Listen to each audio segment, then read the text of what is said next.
Blessed are the weak, for they shall inherit the earth. Matthew 5:5. Meekness isn't about being weak, it's strength under control. Today we're going to be learning about Mary, Joseph, and Jesus. In their meekness, heaven found its voice. A beautiful child was born. Hi guys, everybody doing? So great to see you guys. We're working on the Beatitudes. We're on the third verse today. So hi everybody, so great to see you guys. Let's go ahead and get started. It is, blessed are the meek, for they shall inherit the earth. We're going to go ahead and start with the Bible verse. It's Psalm 37:11. It says, the meek will inherit the earth and enjoy peace and prosperity. So it's saying that this meekness is the power, not so much through the world, but through the heavens, right? How God sees us. To know that in being meek, we could always say something.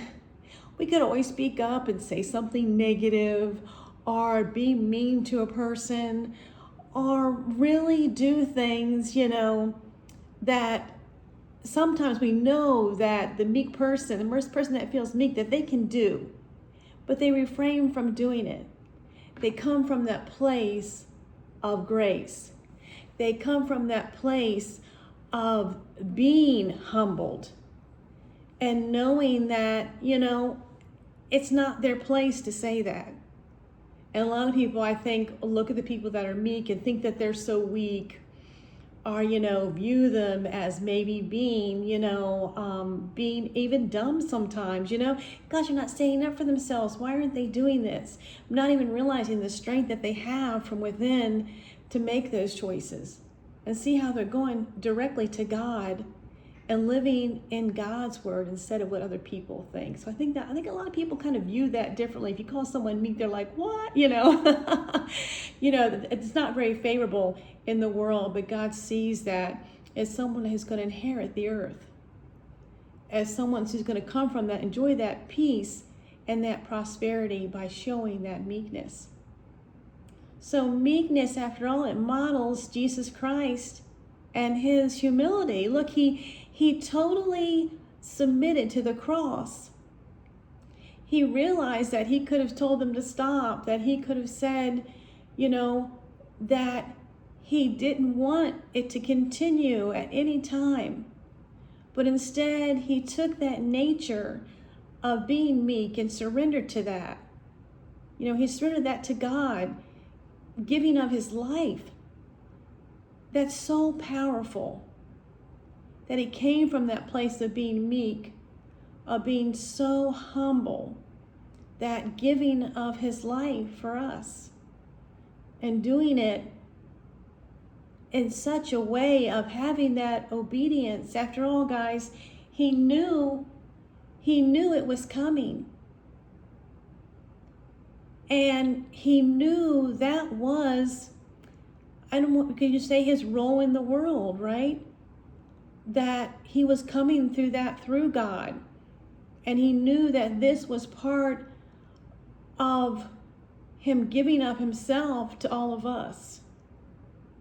And he did that through such a meek and, of course, humble way, and such a way to surrender through obedience. So he showed that on the cross. I think that's really beautiful in saying that, and how much that he gave for us. The pain that he must have endured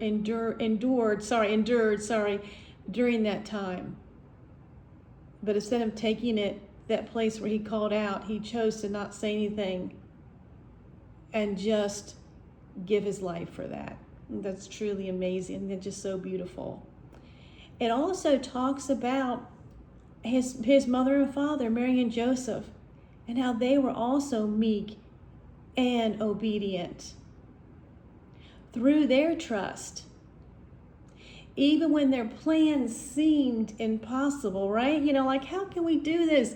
What, Mary, you're telling me that you're pregnant? How can that be, right? And even the things that they were asked to do before Jesus got born, right? Before the things that they were guided to do, and they had to act quickly. They had to trust in God in all those moments. It says that Mary had that meekness. When the angel came, when Gabriel came to Mary and told her that she would bear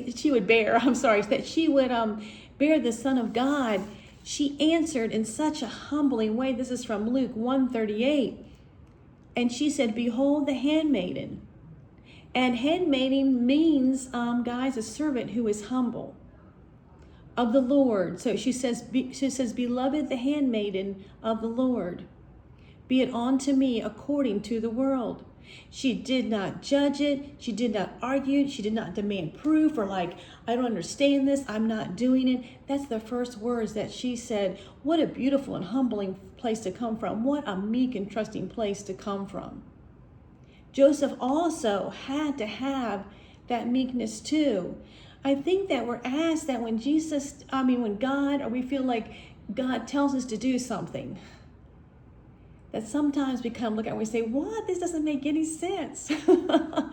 Why are you telling me this? How can I do this? But it's up to us to surrender that, to come to that place from that meekness, from that humbleness, and really trust in everything, right? Without that proof, without arguing about it, we're just going forward with God. So Joseph's meekness, we're going to talk about Joseph's meekness now too, because he had to come from that place also. So of course he learns about Mary's with child. He could have come from a place of ego this time and said, "I don't understand, we haven't even been together, what's going on? I think you've disrespected me in this way."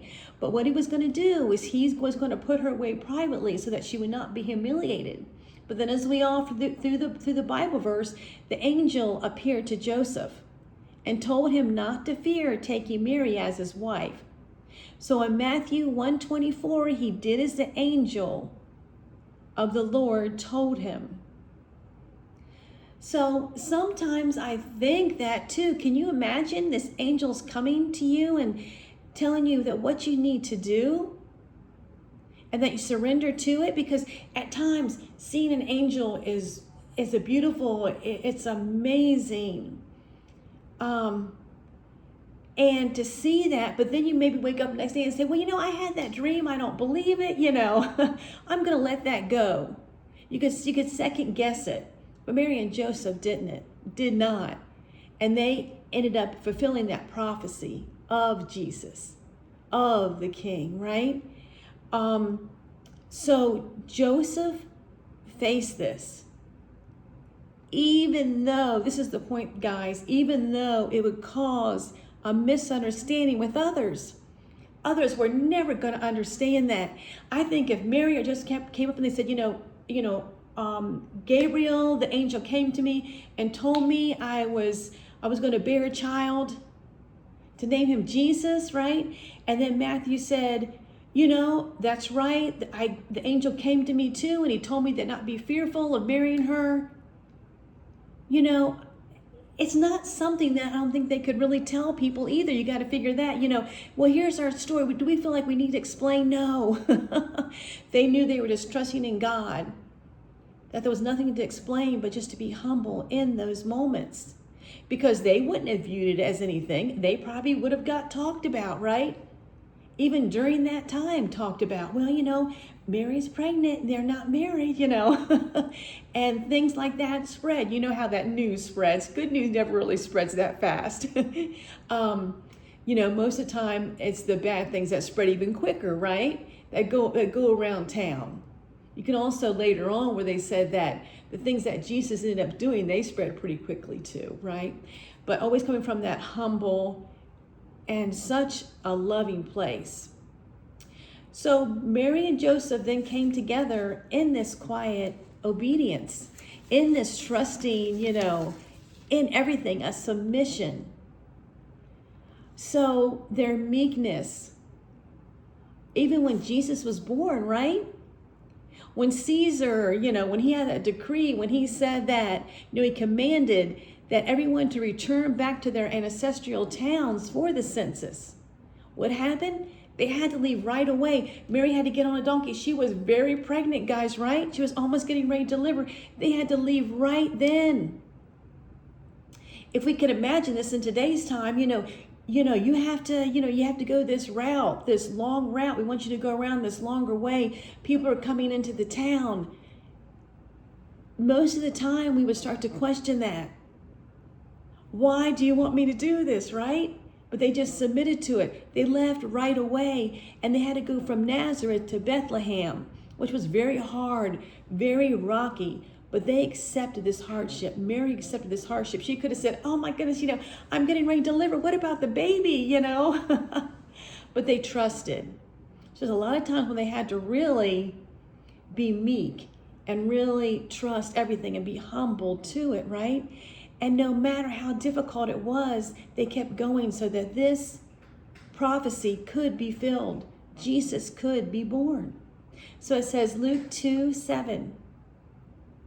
And it says, Mary, she brought forth her firstborn son and wrapped him in a manger because there was no place for them. So it even shows you that Jesus came into the world from a very meek and humble place. Meek and humbling.